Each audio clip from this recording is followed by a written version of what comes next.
আসসালামু আলাইকুম গাইস, দেশ এবং দেশের বাইরে যে যেখান থেকে আমার ভিডিওটি দেখছেন, আশা করি সবাই ভালো আছেন, সুস্থ আছেন। পরিবার নিয়ে আলহামদুলিল্লাহ আমিও বেশ ভালো আছি। তো আজকে তো শুক্রবার, আমি একটু বিকালবেলা বের হইলাম। এই যে এখন লিফটে উঠে পড়েছি। তো আমি আসছি কিন্তু আমার জালের বাসায়। আসছি কেন, আমার জালের ছোট ছেলেটার মুসলমানি হবে, তো এই কারণে ওদের বাসায় আসা। তো এমনি তো আমি আসি না, অনেক দিন পর পর আসা হয়। তো বাসায় আবার ওদের বাসায় অনেকক্ষণ ছিলাম, থেকে তারপরে বাসায় এসে দেখলাম তোমাদের ভাইয়া রাতে কিছু কাঁচা সবজি টবজি নিয়ে এসেছে, ওগুলো একটু গোছগাছ করে রেখে দিলাম। তারপরের দিন সকালবেলা এই যে আজকে তোমাদের সাথে শেয়ার করতেছি, মনটা আমার ভীষণ খারাপ। তো এই যে এখানে বালতিটা মাইজা পানি ভরাইতে দিলাম, এখন আমি গোসল করে নিব। আর এখন মেয়ের জন্য একটু গরম পানি করতে দিলাম, ওকে গোসল করায় রাইখা তারপরে আমি গোসল করতে যাব। আর আদা রসুনটা নামায় রাখছি, একটা ব্লেন্ডার করতে হবে, বক্সের আদা রসুন শেষ।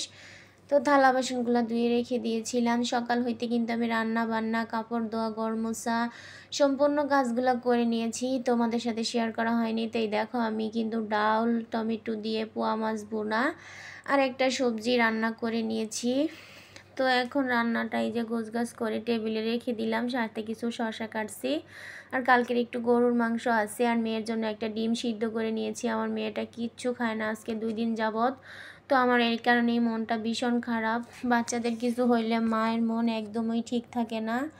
তো এই কারণে আমি সকাল হইতে অনেক কাজই করছি সংসারের, কিন্তু কোনো ভিডিও করি নেই। তো এখন ঘরগুলো মুছে নিছিলাম, তো পাপোশগুলো জায়গায় রেখে দিচ্ছি। যেহেতু ঠান্ডার দিন, তার কারণে আমি মাঝখানের রুমে একটা কার্পেট বিছায় রাখি, যারা সারাদিন বাচ্চারা ওই রুমে বেশি একটা থাকে যাতে ঠান্ডা না লাগে। তো এখন তো ঠান্ডা অবশ্যই চলে গেছে, তারপরেও কার্পেটটা দেখা যায় বইটা রাখলে কেমন হবে, তার কারণে বিছায় রাখি। বিছায় রাখলে দেখা যায় একটু দেখতে ভালো দেখা যায় রুমটা।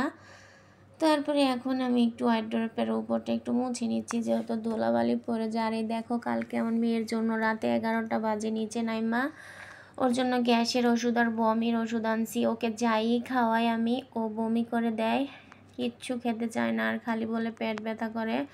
হঠাৎ আমার মেয়েটার কি হইলো, আমার একদম মনটা খুব খারাপ।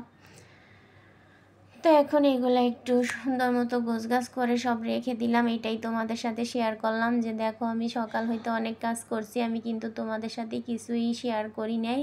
এখন একটু করে দিলাম যে দেখো আমার সব কাজই হয়ে গেছে। তো আমি এখন আমার মেয়েটাকে গোসলটা করিয়ে আমি নিজে গোসল করে নিব।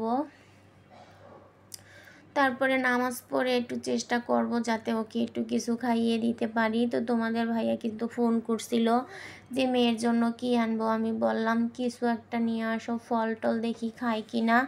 তো আজকে ফলও তেমন খাইতেছে না, কমলা বেল এগুলা নিয়ে আসলো।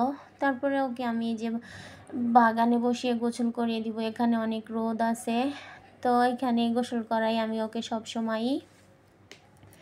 তারপরে এখন ওকে একটু রেডি করে রেখে দিয়ে আমি চলে যাব গোসল করতে। এসে নামাজ পড়ে ওকে একটু খাইয়ে দিব। তো আমার মেয়ের জন্য আপনারা দোয়া করবেন, বাচ্চারা অসুস্থ হইলে একদম মন খারাপ লাগে। তো আজকের ভিডিওটা এই পর্যন্তই, আল্লাহ হাফেজ।